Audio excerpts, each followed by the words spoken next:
Bonjour à toutes et à tous, que la grâce et la faveur de notre Seigneur Jésus-Christ soient sur vos vies. Bienvenue à notre dévotion matinale. Aujourd'hui, nous parlerons de ton réel besoin. Actes en son chapitre 3, du verset 1 à 8. La Bible déclare ce qui suit. Pierre et Jean montaient ensemble au temple à l'heure de la prière. C'était la 9e heure. Il y avait un homme boiteux de naissance qu'on portait et qu'on plaçait tous les jours à la porte du temple, appelé la Belle, pour qu'il demandât l'aumône à ceux qui entraient dans le temple. Cet homme, voyant Pierre et Jean qui allaient y entrer, leur demanda l'aumône.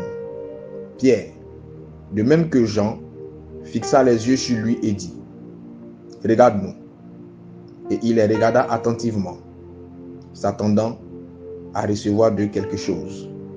Alors Pierre lui dit, « Je n'ai ni or ni argent, mais ce que j'ai, je te le donne. Au nom de Jésus-Christ de Nazareth, lève-toi et marche. » Et le prenant par la main droite, il le fit lever. Au même instant, ses pieds et ses chevilles devinrent fermes. D'un saut, il fut debout et il se mit à marcher. Il entra avec eux dans le temple, marchant, sautant et louant Dieu. Amen. C'est un passage assez long et c'est un texte qui est assez révélateur. Et je veux m'appuyer sur ce texte-là pour parler de ton réel besoin. Tu sais, l'homme a 3 besoins fondamentaux. L'homme a 3 besoins majeurs. Le premier besoin, c'est le besoin d'affirmation. Ensuite vient le besoin de protection. Et pour finir, il y a le besoin d'affection. Au-delà de ces 3 besoins fondamentaux, tu as bien d'autres besoins que tu as bien envie de satisfaire. Mais à l'image de cet homme dans la Bible, qui, bien qu'étant paralytique, pensait que son réel besoin était des pièces d'argent qu'on pouvait lui donner afin de faire face à ses difficultés de l'heure, alors que son besoin véritable était qu'il retrouve l'usage de ses pieds. À l'image de cet homme, il arrive parfois que tu ressentes le besoin de répondre à tout, alors qu'en vérité, ton réel besoin, c'est plutôt de garder le silence et d'observer les choses se faire. Il arrive parfois que tu estimes avoir droit à l'amusement. Tu as le droit à te faire plaisir.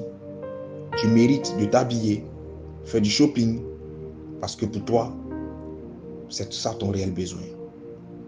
Alors qu'en vérité, ton réel besoin, ce sont tes études et ton travail. Tu veux absolument te marier parce que tu estimes que du haut de cet âge que tu as, c'est ça ton réel besoin. Et pourtant, en réalité, ton réel besoin, c'est un changement positif d'attitude et de comportement. Tu estimes avoir besoin de paraître, de faire plaisir à tout le monde, de satisfaire les désirs des uns et des autres, sans rien leur refuser. Parce que pour toi, c'est la seule chose qui te permettra d'être mieux vu. Et tu estimes aujourd'hui que c'est ça ton réel besoin. En vérité, ton réel besoin serait plutôt d'économiser. Serait plutôt de ne pas chercher à faire plaisir à tout le monde. Parce que Jésus lui-même n'a pas fait l'unanimité. À tes yeux, recevoir tous tes parents chez toi, t'occuper d'eux, financer les études ou leurs projets, au détriment de tes enfants et au détriment même de toi-même tes projets, semble être ton réel besoin. Parce qu'en le faisant, tu seras mieux vu dans la famille. Et pourtant, ton réel besoin serait de se concentrer sur toi-même et sur tes enfants. À quelque niveau que ce soit, tu as parfois une mauvaise vision des choses. Tu fais parfois des erreurs de jugement en commettant l'erreur de privilégier ce qui n'est pas prioritaire au détriment de ce qui est prioritaire. Mais il faut que tu saches que dans la vie d'un homme, il y a deux grands types de choses. Il y a l'urgent et il y a l'important. Il y a certains besoins qui sont urgents, mais qui ne sont pas importants. Ne commets pas l'erreur de privilégier l'urgent au détriment de l'important. Parce que l'urgent est passager, mais l'important demeure. Je prie que Dieu te bénisse, que Dieu te donne la lucidité afin que tu sois capable d'avoir cette lucidité qui te permettra de prendre la bonne décision et de ne pas faire d'erreur de jugement dans tes priorités. Que Dieu bénisse ta journée et que sa grâce soit sur toi. Shalom chez toi.